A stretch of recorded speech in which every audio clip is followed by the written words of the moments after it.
CM साहब से जी, OP Dhankhar से जी, वो तो से मिले जी। मिलने के बाद जी आश्वासन तो उन्होंने दिए जी, बट जी कार्रवाई बिल्कुल भी नहीं हो रही जी अभी तक जी। आज भाई अपने साथ पूरी मटोर गांव की पंचायत और परिवार के सदस्य हैं। आज जो बेरोजगारी की बदौलत ही हमारे बच्चे वहाँ गए हैं, लेकिन अब उनकी जान को बन पाई है। मोदी से हम गुहार लगाते हुए हमारे बच्चों को सुरक्षित भारत वापसी लाया जाए। रोजगार नहीं था यहाँ, रोजगार की तलाश में वो पहुंच जाते हैं, रशिया आर्मी में भर्ती हो जाते वो हैं। रशिया आर्मी में चले गए एक लुभावना पैकेज के लालच में, ताकि अब हमारे को रोजगार मिले। परिवारजनों से हालत बताई भी हमने, रोजगार तो बाद की बात है, हमारी जान को खतरा है, पता नहीं हम सुरक्षित यहाँ से वापस आएंगे भी या ना आएंगे। फिर कोई समाधान सरकार ने कुछ बताया कि भाई इस तरीका से आए हो, किसी अधिकारी ने आपको ये बताया भाई इस तरीका से वो इंडिया आ सकते हैं वापसी? वैसे आपका कौन जा रहा है? मेरा भाई है जी, छोटा आपसे बड़ा है? छोटा है जी। और जो सैलरी का पैकेज था नहीं वहाँ, वो क्या था, किस मैटर पे बुलाए थे वो? हम तो बेरोजगार ही झीलेंगे, लेकिन हमें यहाँ से निकाल लो, किसी तरह भी निकाल लो। किस परिवार को तो राशन की जरूरत है, किस परिवार को रोजगार की जरूरत है, किस परिवार को अपने मकान की छत की जरूरत है। चढ़ता हरियाणा देखने वाले सारे प्यारे दर्शकों ने सोनू अजय बेनीवाल की प्यार भरी मीठी मीठी राम राम। आज भाई अपने साथ पूरी मटोर गांव की पंचायत और परिवार के सदस्य है। आपने मैटर सुना होगा कि मटोर गांव के 6 लड़के रशिया आर्मी में गए थे, क्योंकि देश के अपने के हालात देख चुके हो आप। रोजगार नहीं था यहाँ, रोजगार की तलाश में वो पहुंच जाते हैं, रशिया आर्मी में भर्ती हो जाते हैं। और आगे जो उनके साथ बीतते तो जानेंगे इनके परिवार के सदस्यों से और पंचायत जो आई हुई है। सरपंच साहब राम राम। चढ़ता हरियाणा के सभी दर्शकों को राम राम जी। सरपंच साहब मैटर क्या था, वो बच्चे कैसे रशिया गए, किस कारण तक गए और क्यों गए? हमारे गांव के जी 6 लड़के आज टोटल रूस आर्मी में रशिया गए हुए हैं। जो बेरोजगारी की वजह से ही हमारे जो लड़के थे, मतलब आर्मी की तैयारियां करते थे, पढ़े लिखे। अच्छा, मतलब यहाँ इंडियन आर्मी की तैयारी करते बिल्कुल जी, थे और हाँ, आर्मी में गए वो रशिया की में। सब लड़के यही 21-22 साल के एज है सभी लड़कों की। वहाँ जाकर जी वो रशिया आर्मी में चले गए एक लुभावना पैकेज के लालच में, ताकि अब हमारे को रोजगार मिले। वहाँ जाने के बाद जी एक महीना की ट्रेनिंग के बाद वहाँ वो फ्रंट लाइन पे झोंक दिए गए हैं जी। हमारे बच्चों से परिजनों ने, गांव वालों ने जब बात करी तो वहाँ फ्रंट जोन पे उनकी जान का खतरा था जी। बहुत मिसाइल अटैक, गोलीबारियाँ चल रही है। तो बच्चों ने भी परिवारजनों से हालत बताई भी हमने, रोजगार तो बाद की बात है, हमारी जान को खतरा है, पता नहीं हम सुरक्षित यहाँ से वापस आएंगे भी या ना आएंगे। परिवारजन आज बहुत चिंतित है, पूरी गांव चिंतित है। हमारे बच्चों के लिए हमने सीएम साहब से, डीसी महोदया से, ओपी धनखड़ से, हर प्रकार से मीडिया के माध्यम से बार बार हमने गुहार लगाई है। भारत सरकार से, मौजूदा बीजेपी सरकार मोदी से गुहार लगाई है कि हमारे बच्चों को जल्दी भारत सुरक्षित वापस बुलाया जाए, लेकिन अभी तक कोई ऐसा संतुष्टिजनक सरकार की तरफ से कार्य नहीं हुआ जी। कोई आश्वासन मिला हो किसी अधिकारी की तरफ से? आश्वासन सिर्फ इतना मिला है जी, आपकी कार्रवाई चला दी गई है और एम्बेसी को, विदेश मंत्रालय को मेल भेज दी गई, इससे ज़्यादा कोई आश्वासन नहीं मिला जी। अच्छा, बस ईमेल तक सीमित है? हाँ, मेल तक ही सीमित है जी। ठीक। आपका भाई जा रहा भाई, क्या नाम आपके भाई का? राजेंद्र। राजेंद्र। कितने दिन पहले यहाँ से गया था? वो 2 भी नहीं, लगभग 2 महीने हुए हैं। हाँ जी। और 2 महीने जाते आपकी लास्ट टाइम बात कब हुई थी उनके साथ? परसों कल भी हुई थी बात। ज़्यादा दिक्कत में ज़्यादा दिक्कत में क्या कर रहे हैं भाई, मामला यहाँ से निकालो। अच्छा, फिर कोई समाधान सरकार ने कुछ बताया कि भाई इस तरीके से आए हो, किसी अधिकारी ने आपको ये बताया भाई इस तरीका से वो इंडिया आ सकते हैं वापसी? वैसे एमएससी के थ्रू है, इसका कोई सरकार की नहीं करे जी। अच्छा, और तो कोई चांस ही नहीं जाना।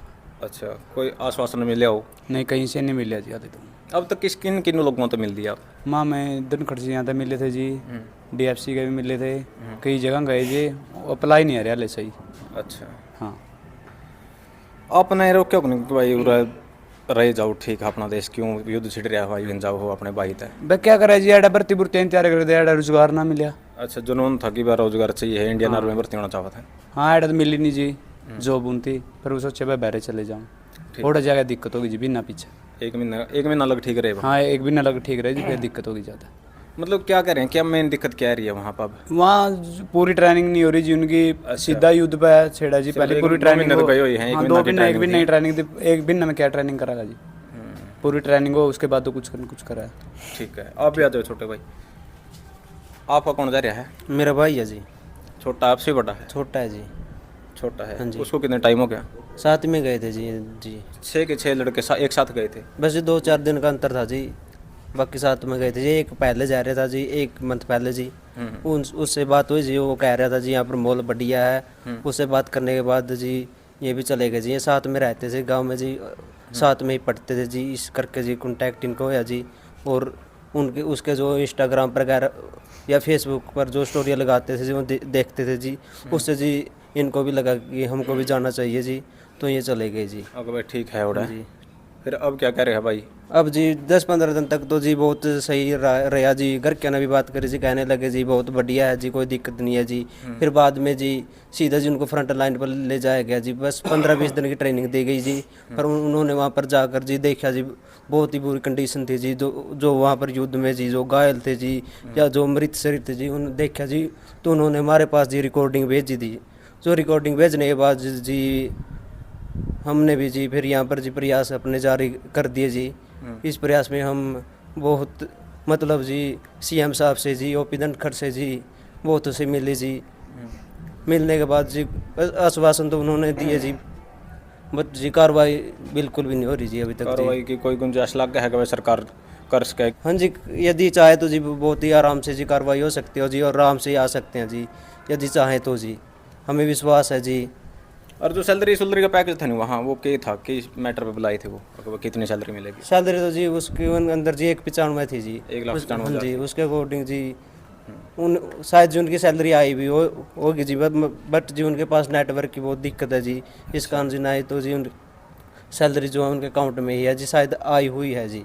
कह रहे थे जी सैलरी तो आई हुई है। ठीक है। हाँ जी। राम राम। राम राम जी भाई। तेज बोलो थोड़े, नाम क्या है आपका जी? मास्टर बलबीर सिंह, प्रधान सर्व जातीय मटौर खाप। अच्छा मास्टर जी, आप कैसे देख रहे हो इस पूरे के पूरे मैटर को? इसको सिर्फ यही चिंता के विषय से देख रहे हैं, क्योंकि बेरोजगारी एक ऐसी चीज़ है वो आदमी को किसी भी रिस्क लेने के लिए मजबूर कर देती है। हमारे बच्चे बेरोजगारी की चपेट में थे, उन्होंने सुना कि रूस के अंदर अच्छा पैकेज मिलेगा और वहाँ पर रोजगार है, इसलिए वो चले गए। और वहाँ पर बिना किसी खास ट्रेनिंग के, ना कोई समय उनके पास, और वह सीधे युद्ध में प्रवेश करवा दिया उनका। एक बच्चा घायल भी हो गया और दूसरे बच्चे भयभीत हो गए। वहाँ डेड बॉडियाँ भी देखी और दबादब से गोलियाँ और बम जो भी चल रहे थे वहाँ पर। तो उन्होंने ये डिक्लेयर कर दिया कि हमारे साथ धोखा हो गया है, हमने यहाँ से किसी तरह निकालो। हम तो बेरोजगार ही जी लेंगे, लेकिन हमें यहाँ से निकाल लो, किसी तरह भी निकाल लो। ये भयभीत हो गए वो सारा सामान। अच्छा हाँ, मतलब कि डर तो हुए है दूसरा देश की, दूसरी धरती के लिए लड़ा है। जान का खतरा हो गया ना वहाँ, तो जान तो सबसे प्यारी चीज़ लगा है, रोजगार बाद में, जान पहले। जो मौजूदा सरकार है नहीं, तो कितने आश्वस्त हैं कि अपने बच्चे आ सके हैं? हम डीसी कैथल साहब से मिले, उन्होंने हमारे को आश्वासन दिया कि हम हरियाणा सरकार को भेजेंगे, हरियाणा सरकार भारत सरकार को भेजेगी और उचित माध्यम से कार्रवाई कराएंगे। उसके बाद हम पूर्व मंत्री धनखड़ के पास गए, उन्होंने विदेश मंत्रालय को फ़ोन किया और विदेश मंत्रालय के पीए ने उनको आश्वासन दिया कि 2 दिन के अंदर आपको रिपोर्ट देंगे कुछ। लेकिन 2 दिन में उन्होंने कहा, धनखड़ के जो आदमी थे, कि आपके पास 2 दिन में कुछ पता आएगा, लेकिन कोई पता नहीं है हमारे पास कुछ भी। कितना टाइम हो गया प्रोसीजर हो गया कि भाई ज्ञापन दे रहे हो आप, डीसी से मिल रहे हो या मंत्रियों से मिल रहे हो, कितना टाइम हो गया? 1 भी नशरा हो क्या होगा। अच्छा हाँ, 1 महीना में कोई मतलब खास कार्रवाई कोई दिखी खास नहीं कार्रवाई नहीं। हम इस तरह से पत्रकार आते हैं, उनसे अपना दुख रोते हैं, और जो को मंत्री जी मिलता है हमें, पूर्व मंत्री कोई भी मिले, हम अपनी पुकार उस तक पहुंचाते हैं, लेकिन नो रिस्पॉन्स। जो आपका गांव मटौर गांव है और कलियाथल का गांव है, पूर्व मंत्री है वहाँ से कमलेश डांडा, उनसे मिले हो ना, कोई आश्वासन दियो आपको? उनसे नहीं मिले अभी तक, उनसे नहीं मिले हम। आप मिले के ये मिले होंगे, चलो इनकी नॉलेज में होगा, मेरी नॉलेज में नहीं था ये। मतलब बाकी हम धनखड़ मंत्री से मिले थे। ठीक। तो क्या बोले मंत्री जी से मिले तो आप कमलेश से? हम जी जो पूर्व में मंत्री कमलेश डांडा से मिले हैं, उनके लड़के तुषार डांडा से मिले हैं, और वहाँ पे मौजूदा सीएम नायब सैनी जी और सांसद नवीन जिंदल का आना था।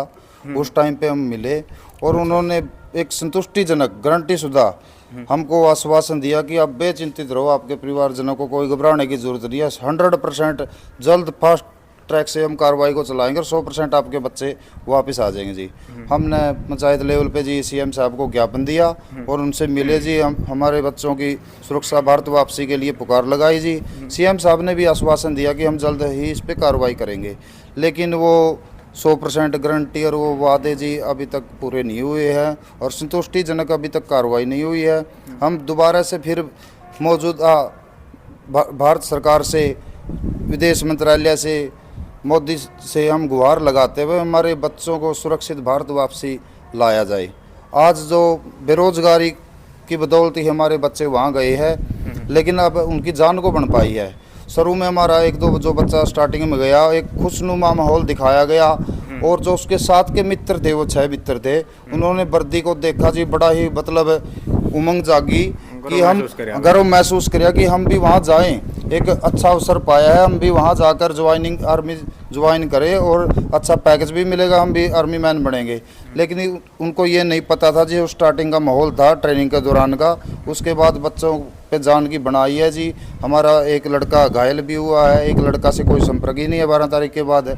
अब गुहार लगाते हैं जी, हमारे बच्चों को सुरक्षित भारत वापस लाया जाए। अच्छा, एक बच्चे से तो बिल्कुल संपर्क टूट गया बिल्कुल है। संपर्क टूट चुका है जी। 12 मार्च के बाद रवि है जो सबसे पहले गया था, उसके कोई अभी तक संपर्क नहीं है जी उससे। अच्छा, ठीक है जी।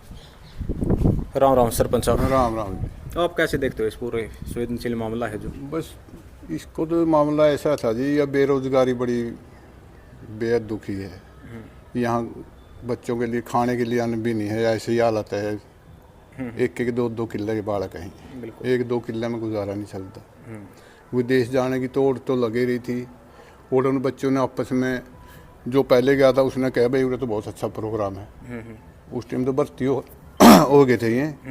फिर जाने के बाद इनती जो ओढ़े गए नहीं ट्रेनिंग के बाद, ओढ़े बहुत दुखी है। अच्छा, हाँ, बस वापिस आने की गुहार लगा रहे हैं। अभी वो ये सरकार इसमें मदद करे तो ये हो सकता है, अगर मोदी सरकार चाहे तो। उम्मीद है मोदी जी तक? उम्मीद तो है जी, उम्मीद है। फिर बाकी अभी तक कुछ मिला नहीं उसके बाद। ठीक है जी, धन्यवाद। तो मैं हमेशा बोलता हूँ भाई ये बात, क्योंकि और जो पहली वीडियो बनाई है उनमें मैं ऐसी बातें बोलता हूँ, क्योंकि सरकार ने चुनावी माहौल है, इनके सर्वे ये सारे कराले हैं कि भाई किस जगह तक अपने कितने वोट आएंगे, लेकिन ये सर्वे आज तक किसी भी सरकार ने नहीं कराया कि भाई किस परिवार को तो राशन की ज़रूरत है, किस परिवार को रोज़गार की ज़रूरत है, किस परिवार को अपने मकान की छत की ज़रूरत है। जिस दिन इस देश में ये नेता लोग, कुर्सियाँ बैठे लोग ऐसे सर्वे कराने लग जाएंगे ना, तो ये परिवार इतने दुखी नहीं होंगे उस दिन, तो सबके चेहरे चमकाएंगे जिस दिन ऐसी सोच का नेता इस हिंदुस्तान की कुर्सी पर बैठेगा। तो जुड़े रहिए ग्रामीण अंचल के सबसे चहेते चैनल चढ़ता हरियाणा के साथ। जय जवान जय किसान, राम राम।